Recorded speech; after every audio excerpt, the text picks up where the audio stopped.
Welcome to Just Pause, where we literally give ourselves permission just to be with what is as it is.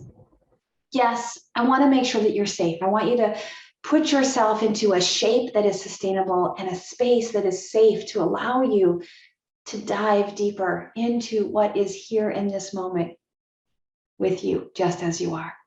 So, turning to Thich Nhat Hanh for some inspiration within this theme of prana flow, this shift between winter and spring, this invitation to begin again, to let be, to let go, to embrace the flow.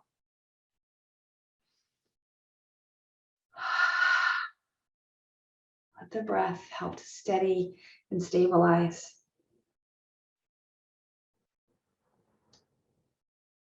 Entitled, Which Seeds Will We Cultivate? A beautiful spring inquiry.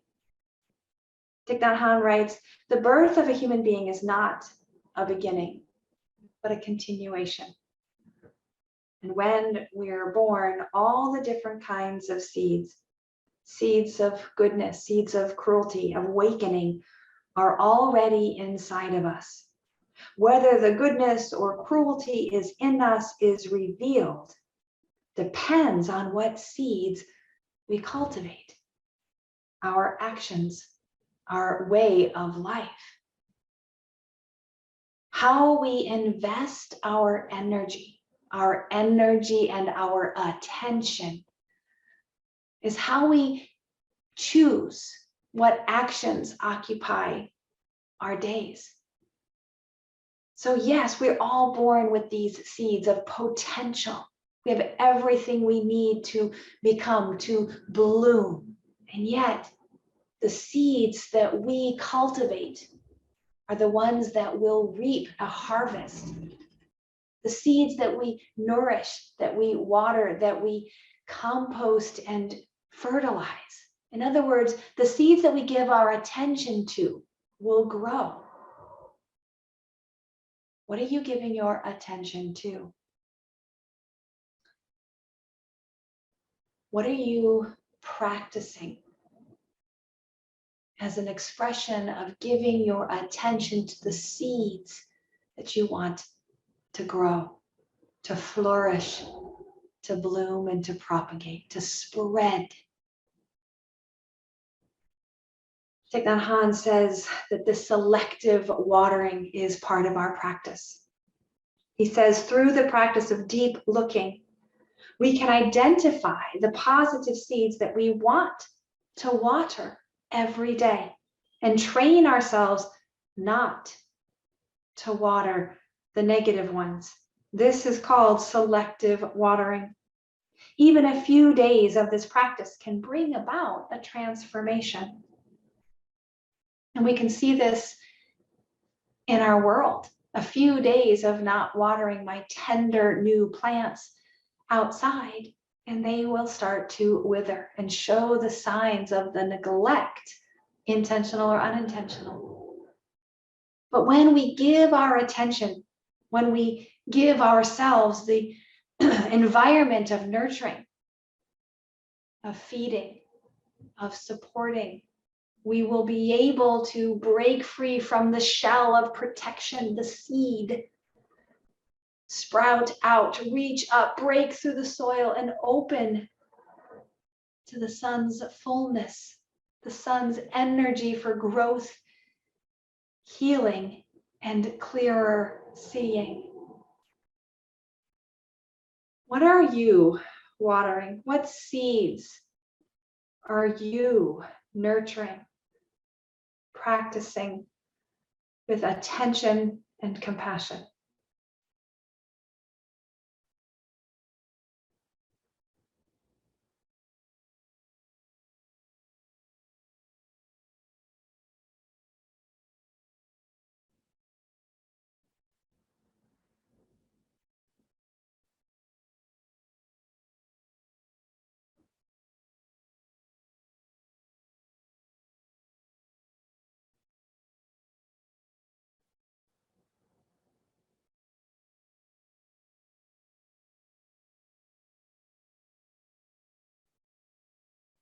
Your mind should wander away from this garden analogy, this idea of nurturing the seeds of our best selves. Come back to your breath. Root into this moment. Direct your attention to the subtleties of your sensations, to your imaginations of this image of gardening, of watering, of planting seeds, of even reaping the harvest of your diligent labor, your loving labor.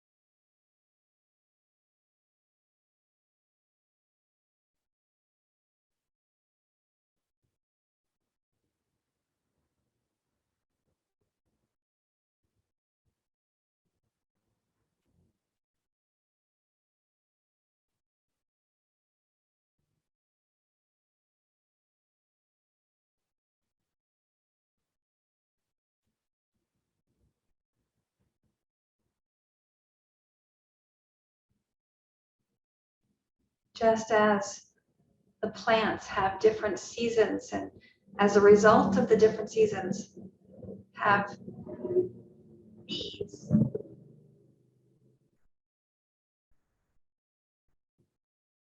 Have needs that change with the circumstances and the environment. You too might have different needs in this season of your life. More support, more permission, more challenge. This is the wise application of what we know, and it's why we pause to see clearly what is here in this moment so that we can choose what's next. What seeds are you watering? What seeds are you nourishing? What practice reflects the value of life, of you becoming your best self?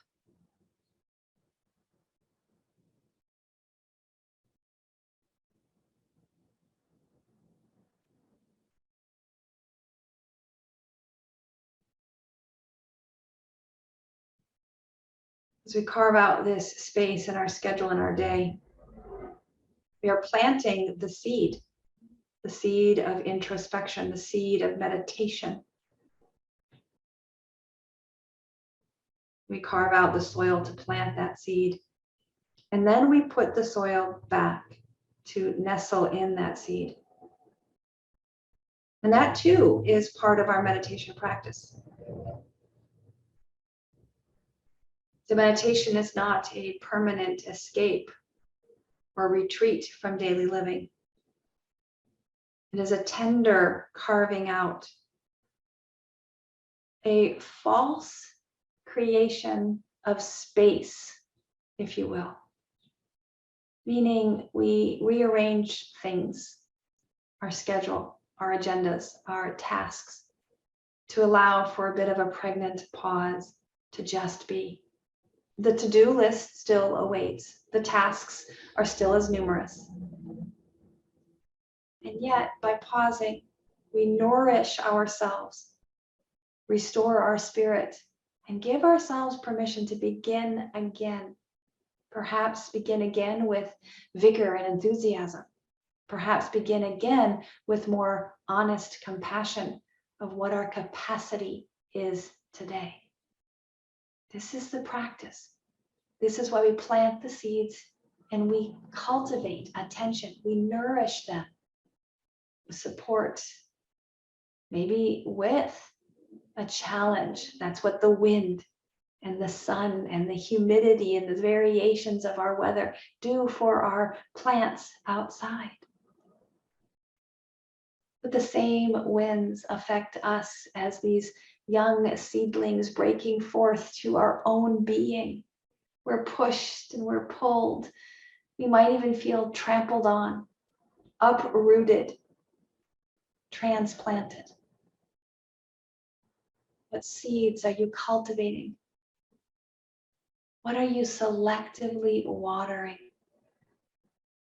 so that it can receive the attention that is the gift of allowing to become, to bloom, to grow and to transform?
Over time, we can build our resilience.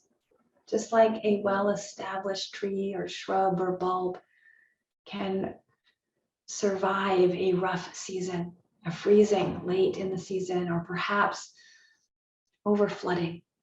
Right? These elements can be persevered when we have a strong foundation, when we have a consistent practice of nurturing, of providing the support and the resources we need to grow, so that on the day that we don't get to bloom, we don't show up because we need more space and time to nourish.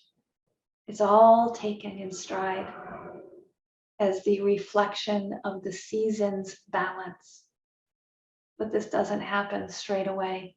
It only happens through the nurturing, through the discipline, the commitment to practice. So I hope to encourage you to practice this pause every day. Maybe every time that you think of it, every time you feel pushed or pulled, maybe every time you walk through a doorway or go to take a drink, using those triggers to mindfully call us back into the question, what am I watering? What am I nurturing? What seeds am I helping to prepare for growth? And is this the seed that matters? Is this how I want to invest my time, my energy, my resources, my attention? When your practice feels complete, return to your day. Notice what you notice and feel what you feel. Breathe deeply and move freely. Labor lovingly and live vibrantly. And begin again anytime you need a fresh start. Namaste.